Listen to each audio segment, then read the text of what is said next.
Good morning students, જય સ્વામિનારાયણ. આજે આપણે ચેપ્ટર નંબર 1માં ICM chapter number 1 installations of electrical ઇક્વિપમેન્ટમાં height of foundation of electrical machines વિશે સ્ટડી કરીશું. પ્રીવિયસ વિડીયોઝમાં આપણે ફાઉન્ડેશન્સ વિશે જોયું હતું. The factors which are affecting factors કે જે ફાઉન્ડેશન્સ માટે અફેક્ટિંગ હોય છે, રાઈટ. ફાઉન્ડેશન તો એમાં ફર્સ્ટ હતું કે સ્ટેટિક મશીનરી હોય છે અને બીજી સેકન્ડ જે છે એ રોટરી મશીન, રોટેટિંગ યા તો રોટરી મશીન. તો આ બે ફેક્ટર્સ રિસ્પોન્સિબલ છે મેઇનલી ફાઉન્ડેશન્સ બનાવવા માટે. પહેલાં એનો ટાઈપ ડિસાઇડ કરવો જરૂરી છે કે સ્ટેટિક છે કે રોટેટિંગ છે, રાઈટ. તો એ ડિસાઇડ થયા પછી આવે છે height of foundations of electrical machines. હવે ઇલેક્ટ્રિકલ મશીન્સની જે આપણે હાઇટ નક્કી કરવાની છે, રાઈટ. તો એ કેટલી રાખીશું, આપણે કયા મશીન્સ માટે કેટલી રાખીશું એ ડિસાઇડ કરવાનું છે. તો એના માટે જે ફેક્ટર્સ રિસ્પોન્સિબલ છે, બરાબર, તો એ જોઈએ. તો એમાં ફર્સ્ટ છે જે આપણે મશીન જ્યાં ઇન્સ્ટોલ કરવાનું છે તો એની જગ્યા, એ જ્યાં આપણે એને વાપરવાનું છે એ જગ્યા, રિક્વાયર્ડ પ્લેસ ફોર મશીન યા તો used place four machine.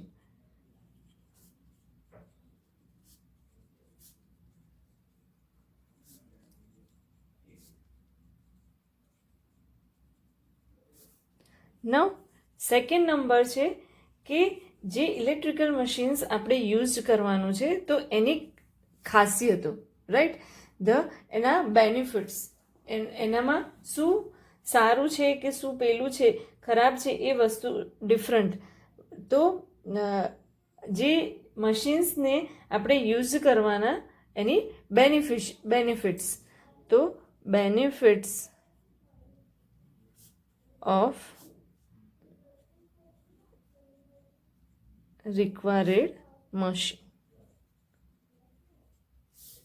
Now third છે weight. તો weight of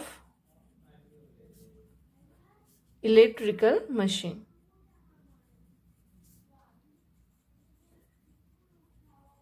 And fourth one છે easy maintenance, કે મશીન્સને આપણે ઇઝીલી મેન્ટેન કરી શકીએ એ રીતનું આપણે ફાઉન્ડેશન્સ બનાવવાનું હોય છે. તો આ 4 ફેક્ટર્સ છે કે જે રિસ્પોન્સિબલ છે એના માટે, રાઈટ. તો ફર્સ્ટ ઓફ ઓલ જે છે કે આપણે જે મશીન્સ જે જગ્યાએ મૂકવાનું છે એ જગ્યાની વાત છે. તો required and used place first of all આપણે જોઈશું.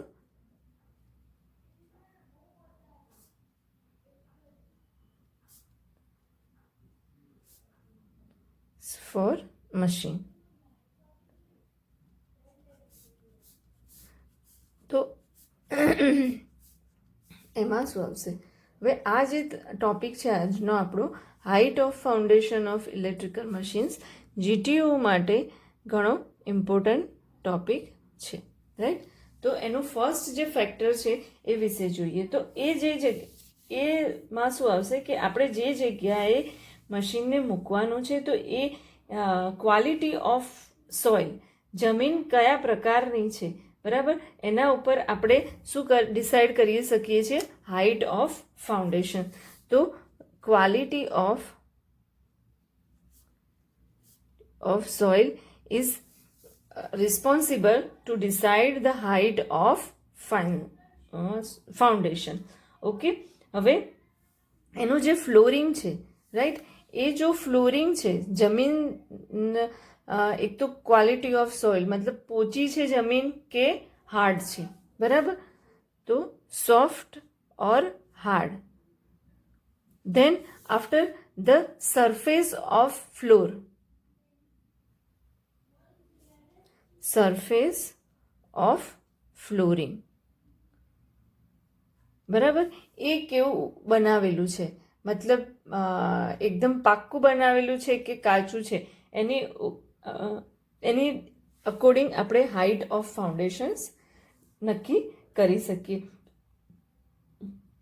હવે જો ક્વોલિટી ઓફ સોઇલ્સ જે છે, હવે સોઇલ જો સોફ્ટ હશે, રાઈટ, તો પૂર જેવા સિચ્યુએશન્સમાં કે વરસાદનું પ્રમાણ વધારે હોય એવી સિચ્યુએશન્સમાં આપણે એ જ જમીનનું ધોવાણ થઈ જાય તો એ વસ્તુને ધ્યાનમાં રાખીને ફાઉન્ડેશનની હાઇટ ડિસાઇડ કરવાની હોય છે. તો મોન્સૂન પછી પૂર જેવી સ્થિતિ સર્જાય યા તો ભૂકંપ જેવી સ્થિતિ સર્જાય તો એવી કન્ડિશન્સમાં જમીનની ક્વોલિટી જો પોચી હશે તો એ દરમિયાને જમીનનું ધોવાણ થવાથી ફાઉન્ડેશન્સની હાઇટમાં ચેન્જ થઈ જશે. તો આવી પરિસ્થિતિઓને ધ્યાનમાં રહીને ફાઉન્ડેશનની હાઇટ આપણે ડિસાઇડ કરવાની હોય છે. આ હતું ફર્સ્ટ. નાવ હવે સેકન્ડ વન જોઈએ આપણે.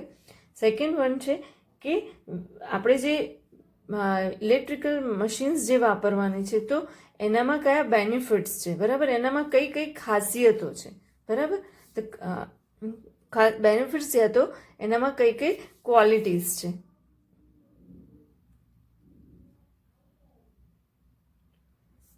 Different quality of required machine.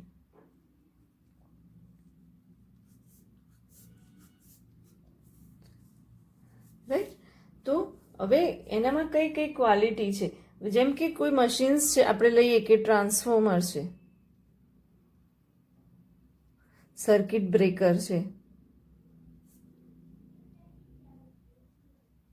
બરાબર, આમાં આપણે એક ઇન્સ્યુલેટિંગ ઓઇલ યુઝ કરતા હોઈએ છીએ, રાઈટ, ઇન્સ્યુલેટિંગ ઓઇલ યુઝ થતું હોય છે.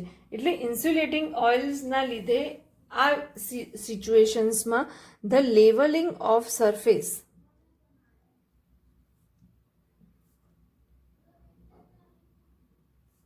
Is very important.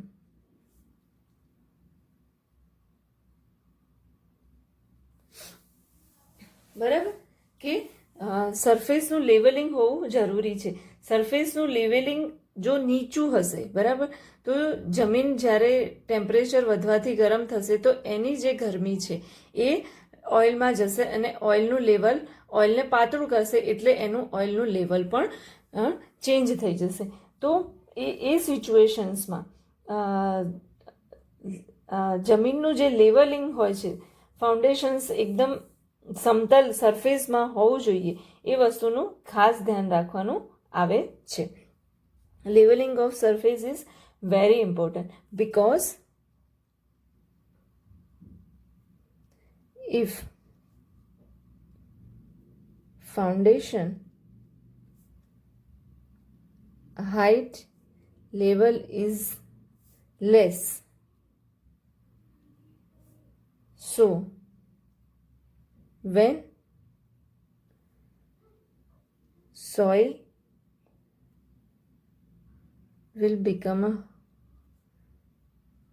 increase temperature,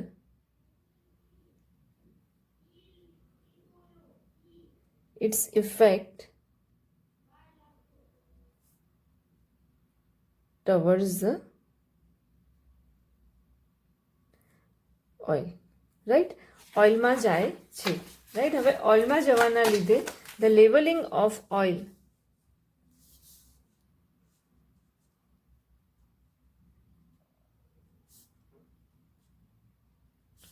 oil is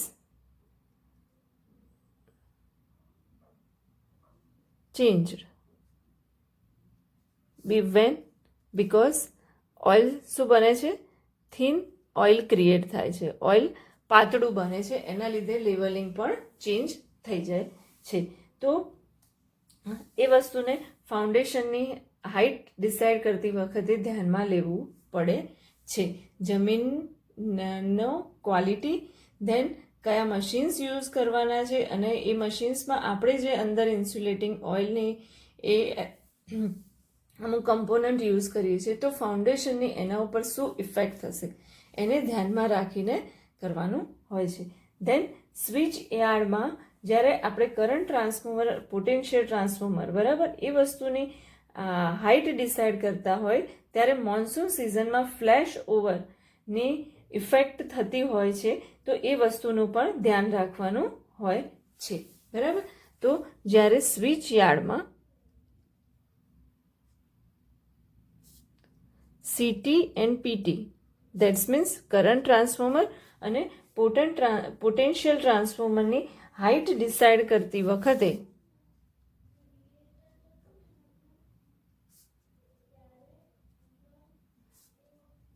to consider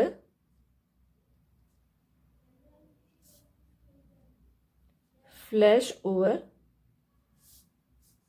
બરાબર, ફ્લેશ ઓવર પોઈન્ટને ધ્યાનમાં લેવો પડે છે. હવે જમીન જે છે, સોઇલ જે છે, એ ઓછામાં ઓછું આપણે 150 મિલીમીટરનું અંતર રાખવાનું હોય છે નીચેના ભાગથી ફાઉન્ડેશન્સ વચ્ચેનું. તો જે ડિસ્ટન્સ ઓછામાં ઓછું એટલે 150 મિલીમીટર જેટલું અંતર આપણે ફાઉન્ડેશન તૈયાર કરતી વખતે જમીન લેવલ ટુ ફાઉન્ડેશન્સનું રાખવાનું હોય છે. તો આ વસ્તુ ક્યારેક MCQ ટાઈપના ક્વેશ્ચન્સમાં પૂછાઈ શકે કે minimum level foundation to soil, જમીન સુધીનું કેટલું રાખવાનું હોય છે કે યા તો ફ્લોરિંગ સુધીનું, સરફેસ સુધીનું કેટલું રાખવાનું હોય છે.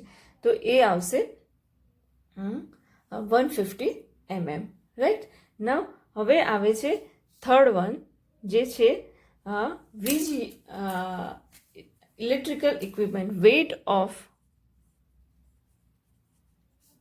Weight of electrical equipment.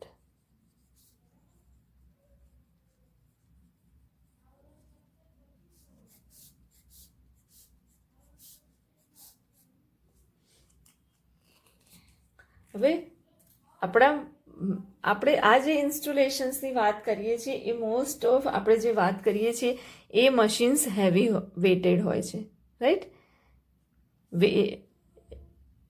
Heavy વેટના હોય છે most of, right.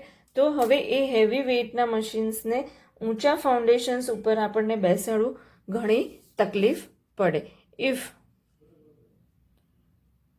Foundation is heighted, so it will be difficult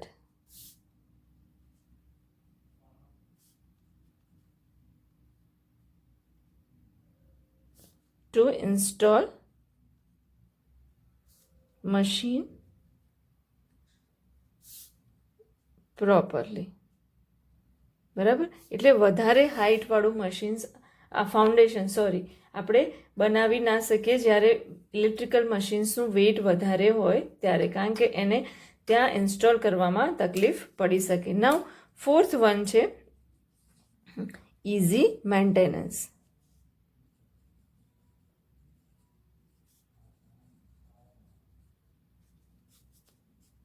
હવે ઇઝી મેન્ટેનન્સ એટલે ફાઉન્ડેશનની હાઇટ આપણે નક્કી કરીએ ત્યારે એ વસ્તુનું બી ધ્યાન રાખવું કે ઇન ફ્યુચરમાં આપણે જ્યારે મેન્ટેનન્સ કરવાનું આવે તો ત્યારે એ ઇઝીલી મેન્ટેન આપણે કરી શકીએ, તો એ વસ્તુને ધ્યાન રાખવું. બાકી જે રોટેટિંગ મશીન્સ છે, રાઈટ, જે રોટેટિંગ મશીન્સ છે એ રોટેટિંગ મશીન્સમાં વાઇબ્રેશન્સના લીધે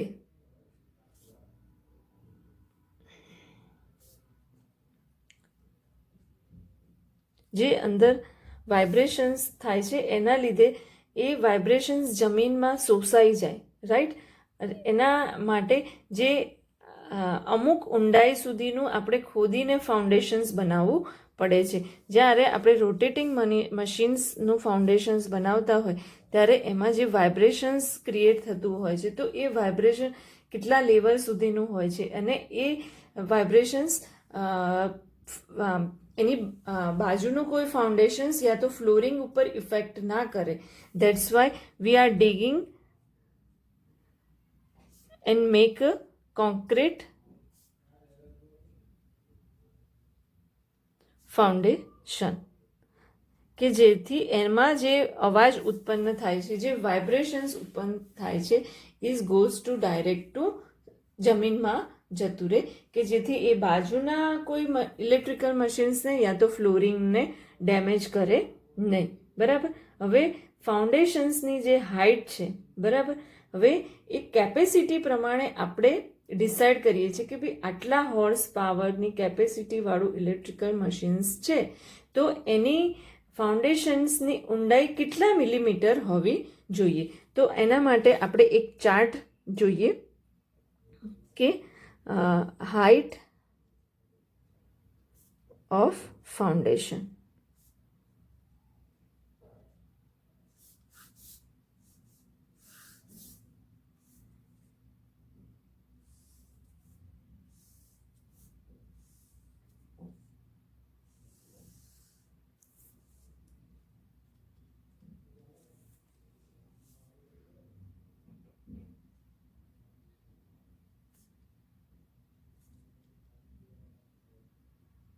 Capacity of machine in horsepower HP, then height of foundation, right, and mm માં, રાઈટ, મિલીમીટરમાં. હવે ફર્સ્ટ ઓફ ઓલ કે જો ઇલેક્ટ્રિકલ મશીનની કેપેસિટી 10થી 25 HP હોર્સ પાવરની છે, તો ફાઉન્ડેશન્સની ઊંડાઈ છે એ 150થી 200 mm સુધીની રહેશે. રાઈટ. મિનિમમ જે આપણે અહીંયા આગળ જોયું હતું કે મિનિમમ કેટલી રાખવામાં આવે છે ફાઉન્ડેશનની હાઇટ, તો 150 એ મિનિમમ રાખવામાં આવે છે. તો આ જે 10 to 25 HPની મશીન્સ માટે આપણે 150 mm થી સ્ટાર્ટ કરીએ છીએ. ધેન જેમ હોર્સ પાવર વધે છે, 25 to 50 HPની કેપેસિટી છે, તો ફાઉન્ડેશનની હાઇટ રહેશે 200 to 250 mm. Right. Than third છે કે 50 to 75 HP છે, તો 250 to 40 mm, 400 mm, 250 to 400 mm. And now last, fourth is 75 to 100 HPની મશીન્સની capacity છે, તો ફાઉન્ડેશન્સ રહેશે 400 to 600 mm સુધીની એની હાઇટ રહેશે. બરાબર. તો this is the basic chart for how to decide the height for the foundation. બરાબર. એ ડિસાઇડ થશે કેપેસિટી ઓફ મશીન્સ, એની હોર્સ પાવર ઉપરથી આપણે એને ડિસાઇડ કરીશું કે ભાઈ આટલું હોર્સ પાવરનું મશીન્સ છે, તો આપણે આટલી એને ફાઉન્ડેશનની હાઇટ રાખીશું. હવે ફાઉન્ડેશન્સની લેન્થ અને વિડ્થ,